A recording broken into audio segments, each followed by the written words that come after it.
with these recent cold weather appearances and freezes, of course, that we've had in South Texas, you've been hearing a lot about cold stunned sea turtles, and we figured why not get you the best information we can from the professionals. I'm here with Jesse at the Texas State Aquarium to talk about why this is such an occurrence here in South Texas and what they're doing to help these turtles and get them back safely. Thank you for inviting us today. Well, thank you for coming. It's an active day. Yes, absolutely. So we've had a chance to kind of take a tour and see some of these turtles in action. They look like they're cozy, they're happy, they're recovering well. How does a cold stunned sea turtle end up in that position anyway? Why can't they adapt like other fish do? So they're cold-blooded animals, so when the cold comes in, they just kind of become unconscious and float around. And so what you'll see is sometimes the fisheries will move out, although with this last cold front, there was some indication that the fisheries could have been impacted, similar to 2021. But the turtles become unconscious, and then they're susceptible to being hit by boats, predation by coyotes, all sorts of different things. And they're endangered species, so every one of these turtles matter from a population standpoint. So we work with our partners at the Sea Turtle Stranding and Salvage Network to kind of come together, save turtles along the Texas coast. It's a pretty easy process. We get them here. We warm them up just a bit, so we want to get them to about 60 degrees Fahrenheit, give or take.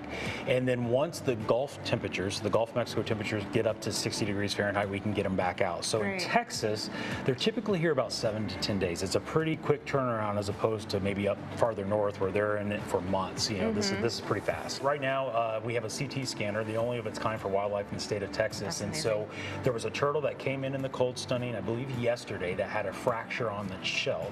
And so they were able to CT the turtle, and I actually just saw the CT. You can actually see the fracture, so they can see how deep is the fracture, did it impact any of the internal organs, and then really come up with a very customized care program for that turtle. So that turtle will probably be with us much longer than the 7 to 10 days.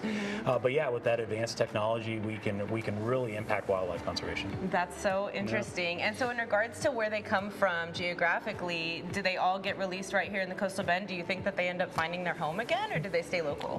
So we'll release them all here in the Gulf of Mexico off of Padre Island somewhere. And then they're probably resident green sea turtles, and they're all green sea turtles. So this doesn't really impact the other turtles, at least here in Corpus. So these turtles came from Matagorda Bay south to the aquarium, and then from the upper Laguna Madre north to the aquarium. So we'll release them there. They'll repatriate the bays through Packery Channel or some of the other passes.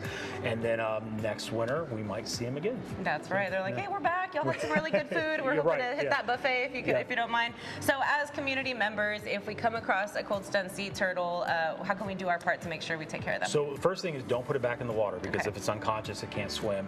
The first thing to do is call 1-866-TURTLE-5, and that will direct you to a turtle responder where you're at geographically, and then we'll take it from there. Our emergency operations center is open to help direct the responders, and we'll get it picked up and warmed up and back in the Gulf. Great. Well, thank you for all the great work y'all are doing here. They've got a fantastic staff. This space is incredible, and you know, this is fairly new. How long have we had the wildlife rescue? So this center opened about 2 years ago. So this is the first really big test of it. This is what it was built for these mass events, and I'm thrilled with how it's performed. It's been incredible. Yeah, this is like a 4-star hotel retreat for these turtles. I'll tell you that much. They might be begging to stay, but regardless, thank you for all the hard work y'all do to keep them safe and keep our environment turtle friendly.